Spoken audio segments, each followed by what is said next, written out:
এই প্রথম Kalyani GNM medical college হাসপাতালে ইউরেটার ইমপ্লান্টেশন অস্ত্রোপচার সম্পূর্ণ বিনামূল্যে প্রথমবারের জন্য অস্ত্রোপচারটি হয়।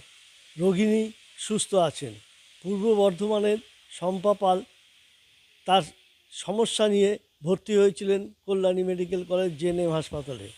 চিকিৎসকরা এই জটিল অপারেশনের ঝুঁকি নিয়ে তারা অপারেশন করলেন।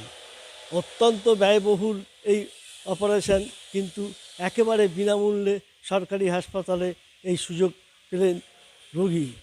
স্বভাবতই রোগীর পরিবার খুশি এ ধরনের জটিল অপারেশন একেবারে সরকারি হাসপাতালে বিনামূল্যে হওয়ায়। ফার্স্টে টিউমার অপারেশন হয়েছিল নবদ্বীপে। দিয়ে তারপরে বাড়ি যাওয়ার পর 7 দিন পর থেকে পেচ্ছাপ হয়ে যায় সবসময়। এখন কি আপনি সুস্থ পুরোপুরি? এখন আমি সুস্থ, আমি কিছু বুঝতে পারছি না। আপনার বাড়ি কোথায়? বাড়ি হচ্ছে পারুলিয়া শ্যামবাটি। কালকে ভালো আছে খুব। মূত্রনালী থেকে পেছে পড়ে যেত, খুব কঠিন রোগ ছিল। এটা এখন জিএনএম করলাম সরকারি হাসপাতাল। না, বিনামূল্যে।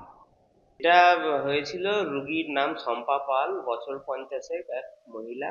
তো ওনার জরায়ু মাইক্রো করে কোনো প্রাইভেট সেট আপে বাইরে অপারেশন হয়েছিল। তো ওই অপারেশনের পর থেকেই তার পেচ্ছাপ, যেটা মানে ইউরিন বলে, মূত্রনালী দিয়ে এসে জড়ো হয় পেচ্ছাপের থলিতে, সেটা থেকে লিক হচ্ছিল ক্রমাগত। তো আমরা এখানে পরীক্ষা করে দেখি যে অপারেশন করাকালীন সম্ভবত তার ডান দিকের মূত্রনালীটি নষ্ট হয়ে গেছে। তো সেটাকেই বলা হয় যে ইউরেটারি ফিস্চুলা। তো এই রোগ নিয়ে তিনি ভর্তি হন আমাদের এই জওহরলাল নেহরু মেমোরিয়াল হাসপাতালে।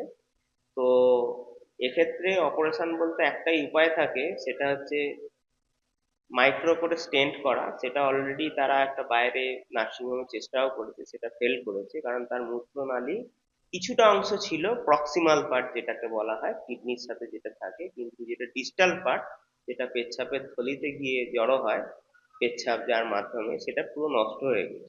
তো আমরা ওই যে প্রক্সিমাল যে অংশটা, সেটাকে পেচ্ছাপের থলিতে রি ইমপ্লান্ট করি, এটাকে বলে ইউরেটারিক রি ইমপ্লান্টেশন।